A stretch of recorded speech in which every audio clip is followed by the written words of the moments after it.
Thanks, guys. Appreciate that. So, a little bit about myself. When I first started doing this, I used to tell a lot of jokes about my cat. And I liked telling them, people liked hearing them. But then one day, somebody put a video of one of my performances online and titled it, My Friend Dave's Stand-Up The Cat Guy. That's how you learn when it's time to write new jokes. It's also how you learn the difference between a reputation and a stigma. A little bit more about me, about my family. My mother. I believe my mother is attempting to cope with aging by trying to solve the paradox of time travel. That is to say that I believe that she believes that if she posts every picture she's taken between the years 1985 and 1997 onto Facebook, she will open a portal. And then one morning she will wake up, and I will wake up, and I will be 5. And everything will be okay in her world. Truth be told, the little baby pictures, those don't bother me so much. It's more the pictures between ages, let's say, 8 and 14. Those are some dark times for me. Some dark, husky times. My mother put a picture up recently. It was in the kitchen of the house I grew up in. And she's in the picture. She looks great. My grandfather's in there, and he's looking healthy and strong. And I looked at it, and I said, oh, what's this? Somebody appears to have mistakenly tagged me as that prepubescent Rosie O'Donnell. Oh dear. All right, well, camped out by my usual spot near the fridge, I see. Good thing I tucked in that extra large bum equipment t-shirt. Tucked it into the acid wash jorts.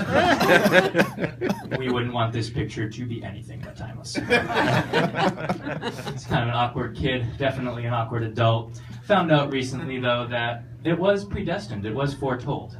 I'll explain. When I was younger, I had some health problems, some neurological issues, totally fine now, but I got curious about them. So I asked my mother if I could look through some of the old medical reports that were written about me at the time, mostly dry stuff, but one doctor wrote one sentence that stood out to me. I'm going to share that sentence with you guys now. What this doctor wrote was, David will lead a healthy and normal life, but he will always be clumsy and awkward.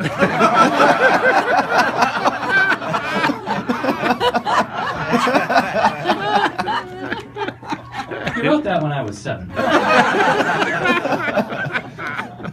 And he nailed it. I can only imagine what the room was like, what the notes he was taking were like at the time when I was in there. I imagine he's sitting there just jotting it down, going, that was a classic case of awkward clumsiness. The patient has spent the last 20 minutes reciting to me the board game rules to the board game Stratego. He appears to have memorized all of Vigo the Carpathian's monologues from the film Ghostbusters 2. And he just fell over a chair. Textbook stuff. So, I think it's become like a trendy thing now to say that you're awkward, it's like a disarming thing, is almost charming. And that's totally cool, people should keep doing that, but I can guarantee I am the only person in this room who has had his awkwardness medically diagnosed. So what have we established so far, guys? We've established that my childhood was spent looking like a tiny, fat, awkward lesbian. Totally unrelated, really. A lot of my adult life single. There's a lot of the dating websites. I did OkCupid for a while, because where else are you supposed to meet people? If you were to believe certain movies, it would be like a laundromat.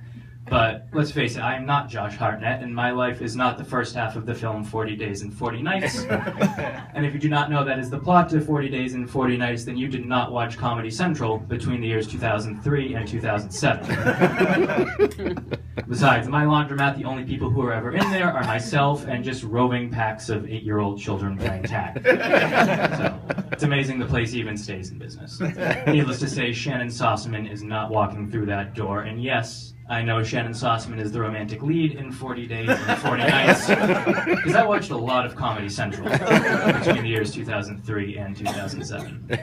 So, it's back to OkCupid, and there are certain usernames that I've learned that you should avoid them if they follow certain trends. Like if a girl had too many X's or O's in her username, This is online dating. This is not a football playbook. Okay.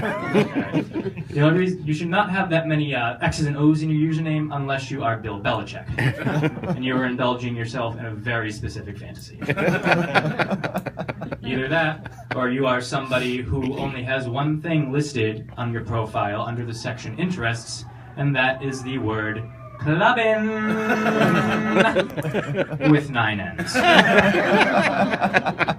This means that you are either having 9 more ends of fun at the clubs than the rest of us, or you forgot where the G was on your keyboard, and you had an aneurysm. It's always weird when you meet somebody like that in person, too. I was out at a bar recently, and a birthday bar crawl came through, and the birthday girl must have been standing behind me because I was treated to this little gem from her. Oh my God, I'm 25. I'm ancient.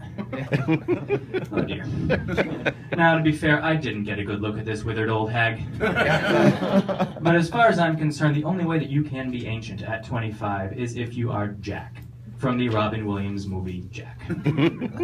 After we heard that, my friends and I, we put the tennis balls back on the bottoms of our walkers, and we shuffled on home. I shuffled on home. Let's bring this full circle to my cat. I've had a cat for, 7 years now, because most of my 20s have been spent as a long, gradual transformation into Garfield's John Arbuckle. And I'm pretty sure it's driven me insane. It started with the cat voice. Every cat owner has a cat voice that they use, and this voice is unfailingly the most ridiculous voice imaginable. This further degenerates into the ramblings of a crazy person. The other day I walked into my living room and there was the cat sleeping on the couch, and I just blurted out the first thing that came to mind, which unfortunately was the statement, "Look at you, you have a head." What? If I ever said, "Look at you, you have a head," to my girlfriend, I would no longer have a girlfriend. Presumably because I would be too busy chasing her out of Sleepy Hollow. All right, that's my time. Thank you guys so much.